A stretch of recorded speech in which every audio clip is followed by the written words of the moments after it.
Welcome to Clearing the Clutter Inside and Out with Julie Caraccio. Every Tuesday at 1 p.m., Julie interviews experts on all areas of clutter: physical, mental, spiritual, and emotional. A clutter coach and professional organizer, Julie also offers tips to help you get clutter-free for a more joyful and fulfilling life.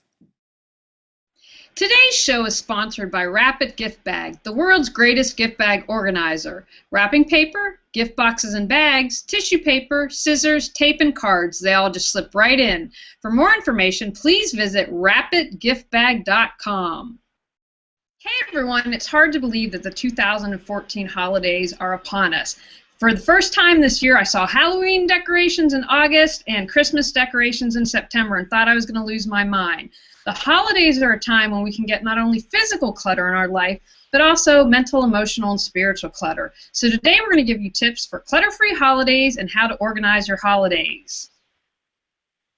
Geraldine Thomas is a certified professional organizer, chronic disorganization, and a level 5 master trainer, but her true superpowers are her warmth and humor, which are useful when working with clients and coaching new organizers. A Tar Heel fan and graduate from UNC Chapel Hill, Geraldine makes her home in Cary, North Carolina. She's a past president of the North Carolina chapter of the National Association of Professional Organizers. You may have seen her published in an array of national magazines or featured on A&E's Hoarders, The Nate Berkus Show, Today, or South Africa's The Home Channel. Welcome, Geraldine. Thanks, Julie. Hi, everybody. Happy holidays. We are thrilled to have you back because we always learn so much. So let's get started. Lots of good stuff to talk about today. Yes, absolutely. What seems to create the most clutter, physical, mental, whatever you want to touch on, for the holidays? Well, there's kind of a combination. In my opinion, it's a little bit, it's a lot of calendar clutter. And by that, I mean, you try to attend 3 parties in one night, or you book yourself solid, and then you start feeling really lousy by the time, Saturday night rolls around, and that's really the party that you were hoping to attend. So my advice is kind of scale back on what you're adding to your to-do list as far as traveling to and from places in traffic or weather or sick kids if you're a parent and have to stay home and, take that into account, or just making yourself feel run down.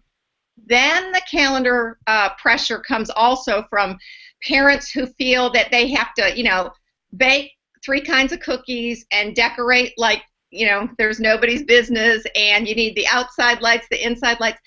I really feel like we've just gotten so carried away and kind of crazy with all the holiday stuff.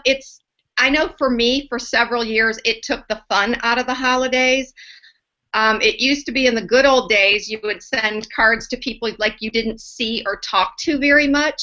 But now it's like the list keeps growing, and, at 40 whatever cents postage, it's an expensive thing, and it's just time consuming. And why are you sending, a card to somebody you see all the time and live right across town?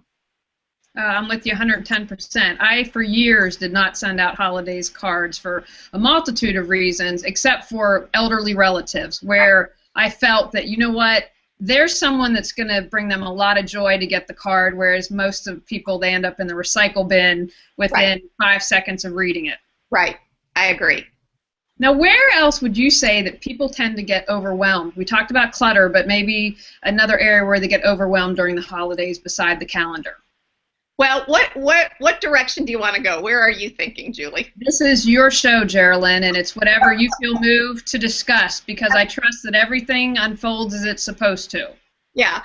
Well, okay. So, just the little things that we've almost started mandating from each other. Now, I'm going to excuse myself from this conversation because I used to be one of those people, but for at least 12, maybe 15 years now, I'm not doing it. I'm not gifting neighbors. I'm not gifting, everybody that's in my life.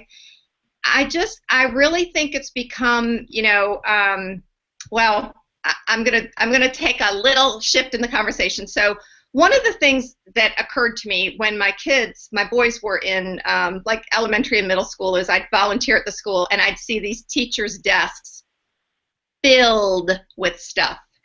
And I, I couldn't help myself. I would ask a lot of nosy questions like, I see you have about 40 bottles of hand lotion and maybe 30 picture frames and 10 scented candles. And every teacher I ever asked said, yeah, it's like this every year. And I wanted to know, what do you really do with that stuff? Well, guess what? They don't want it. They don't love it. They don't need it. So they try to give it away or they try to re-gift it. But the truth of the matter is, Julie, these really generic gifts that there is no one-size-fits-all gift. So we don't need more candles and hand lotion and yucky bath salts that maybe somebody never wanted in the first place. So I hate to be harsh. It sounds like I'm kind of like a curmudgeon, like a bah humbug, and that's not what I mean. But why not pocket that money, and if you really want to do something good, either give the teacher a gift certificate to like dinner or Amazon, she can buy, or he can buy whatever he pleases, and it's just so much more lean and clean. But for some reason, our society thinks that feels cheap or wrong to give somebody, oh, I only want to spend, $7. Like, if you go around and look at the price of these gifts they're giving, a lot of them, not all, but a lot of them are bought very inexpensive, and that they want to give something. So, if your goal is to buy a $10 or under gift, just do a $10 Amazon gift card and let that person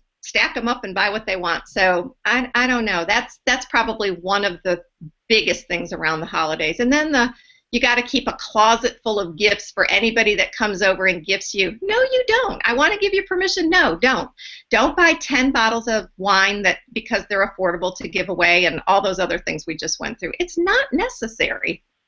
I'm with you. One thing that we did in my family, I have 2 brothers and a cousin who's like a brother, and I remember I was living out in Los Angeles, had first moved there, wasn't making any money, and we brought gifts for everyone in the family, and I don't have a huge family, and finally I said to my brothers are like, oh, thank God, we love you, but we don't want to give gifts. And so I said, all right, but we don't want to gifts for everyone in the family. So my younger brother, who's the funny one, we said, all right, you have a conversation with Dad.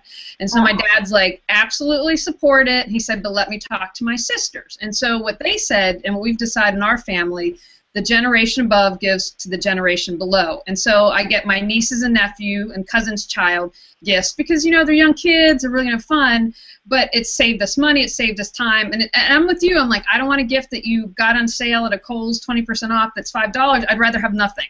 Right, because then I'm like sort of burdened bringing it home and doing something with it. And chances are I'm not going to light that candle in my house. So off it goes, What are some tips that you have for organizing around the holidays? Well, I think do it if you are a person that wants to decorate, first of all, I deal with a lot of people. Many, many, many of my clients have more than one tree in their house. So when I start drilling down on this tradition, I actually have probably half a dozen clients that put trees in each child's room. So to me, that's extreme, and it's a lot of extra work. And, here's the thing. If you enjoy that, if it is pleasurable for you to bring in all these trees and haul down the decorations or put that in your kid's room, that's great because you enjoy it.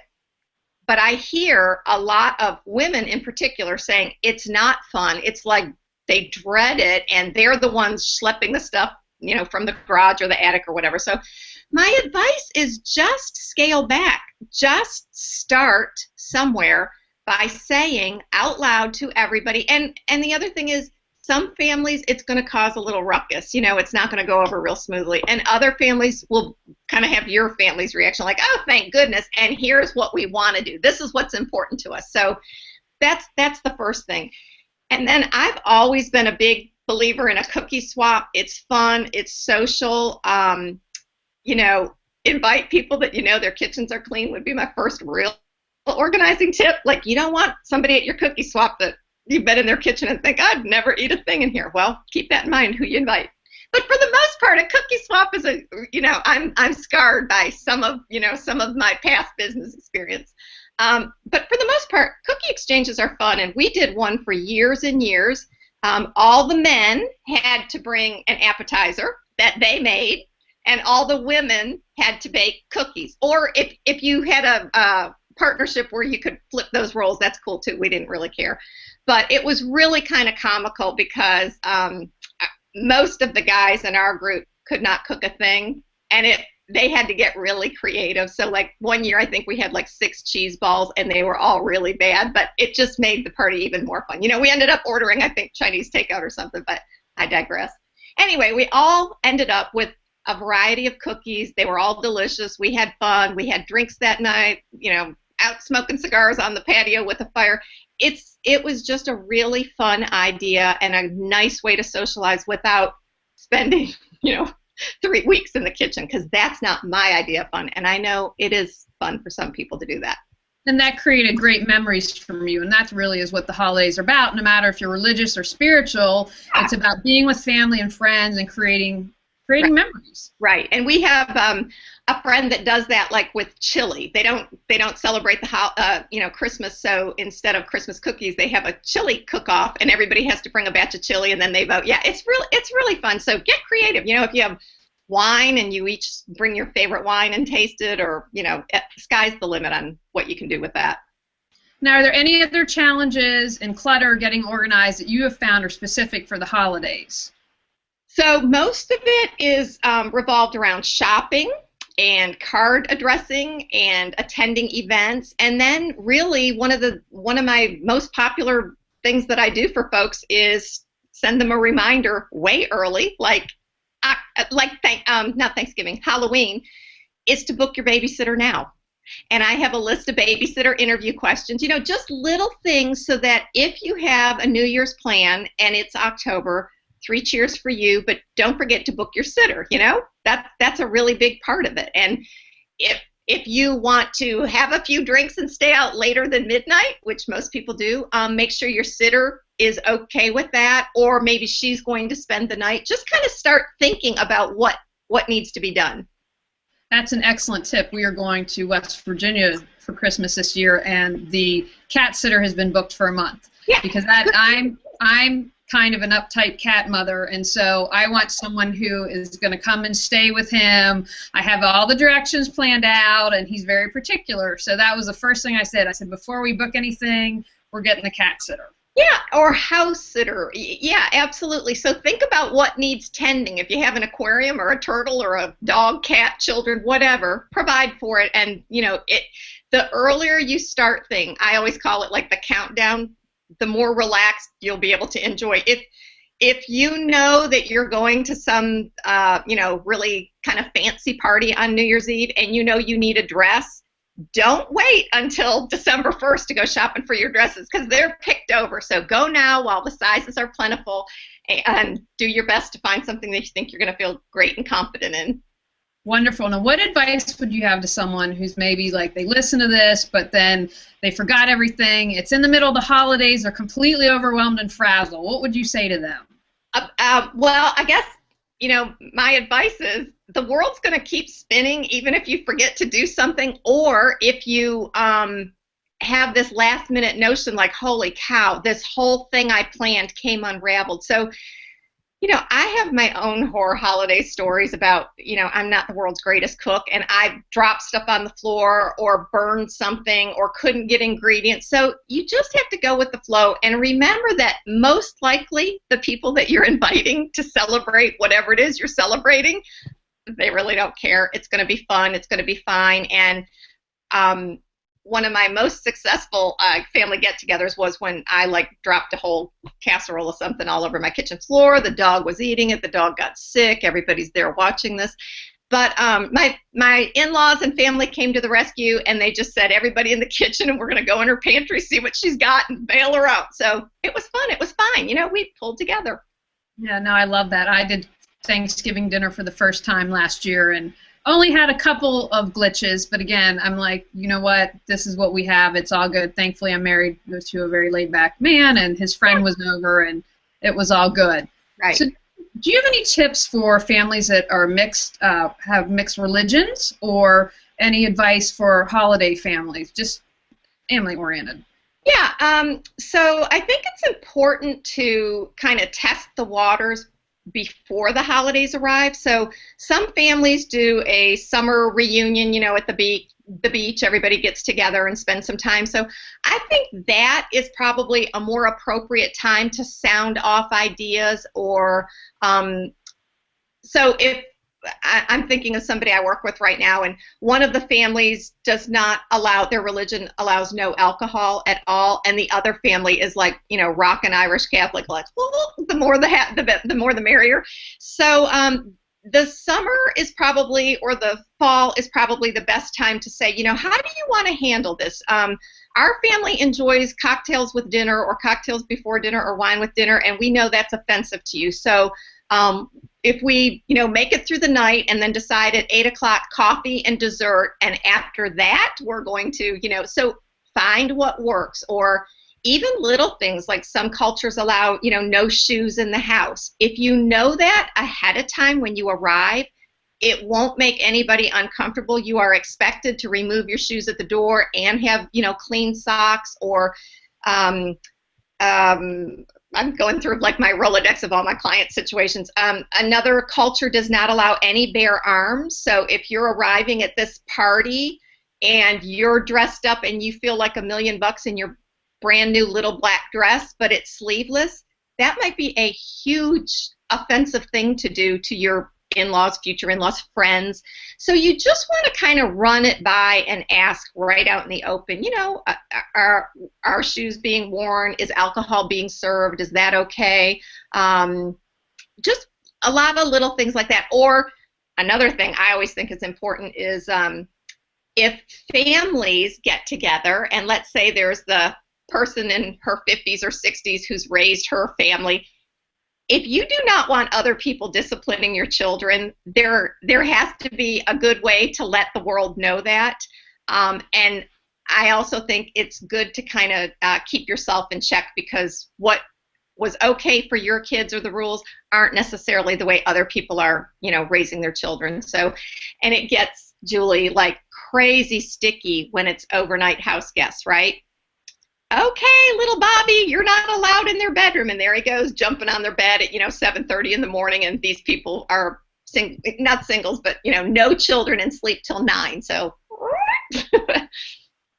Excellent. Those are great tips. Now, do you recommend getting organized or letting go of some more clutter before or after the holidays? Oh, absolutely before. It is the time to do it. So, I always think once that flood of Halloween candy comes in, and every parent I know is like dipping into their kid's secret stash while they're at school, that's the time to go around and not only loot your children's candy, but go through their drawers and closets and cabinets and donate as much as you can. And a lot of people always ask me, do you think the children should be present when we're doing this? And this is a very unpopular answer, but no, I do not think so. I think up to about 9, I don't know that kids really have it in them to make those decisions. Even when you do the Good Samaritan thing, like we're going to drop this off to children that are less fortunate, cognitively, I just don't know if the share thing is there that early. But after that, I think most kids are pretty good about saying, I love that so much. When's the last time you played with it? Oh, you're right. And, you're getting to be a bigger kid now. You want different kinds of stuff. So, yeah, so definitely weed out the toys before every relative and their brother shows up bringing more stuff to them. Excellent. Any final thoughts on holiday organizing or clearing clutter for the holidays? Go through your gift wraps, go through your candles, make a little countdown list. I know for Thanksgiving it's a really overwhelming holiday for a lot of people, so always offer, what can I bring? I really want to bring something. Do you need a green vegetable? Do you need a dessert? Do you need fresh flowers? I can send them there, or I can bring them. So yeah, there's lots of little things that, you can offer to help with. Fantastic. Now, one final tip for organizing clutter in any area, any subject of their life. Any subject of your life is, I'd say, make a priority list. What's important to you at this moment in your life? Because I really think organizing is a very organic process, and I really see, even in my own life, how what's so important, for 5 years suddenly shifts with my own life changes, with my kids growing up, with my parents getting elderly. So there's lots of little things, and don't think once you're organized for life. It's kind of one of those maintenance things. Excellent. Now tell people how they can find out more information or any good things that you're doing you'd like to share. Okay. You can find out more about my business at metropolitanorganizing.com. And I have some products if you need housekeeping help, or if you want to kind of shape up your wardrobe, or if you want to become a professional organizer. I have lots of products for people who want to pursue that field. Outstanding. And I want to thank again Geraldine Thomas of Metropolitan Organizing and wish everyone happy holidays for 2014. And remember, go out and clear some clutter to create the life you choose, deserve, and desire. Again, thanks to our sponsor, Rapid Gift Bag. You can find out more about this great wrapping paper and more organizer at rapidgiftbag.com. Thanks for joining us on Clearing the Clutter Inside and Out. You can find out more about Julie Caraccio and her services at reawakenyourbrilliance.com. We'll see you here next Tuesday at 1 p.m. Remember, the journey of 1,000 miles begins with one step.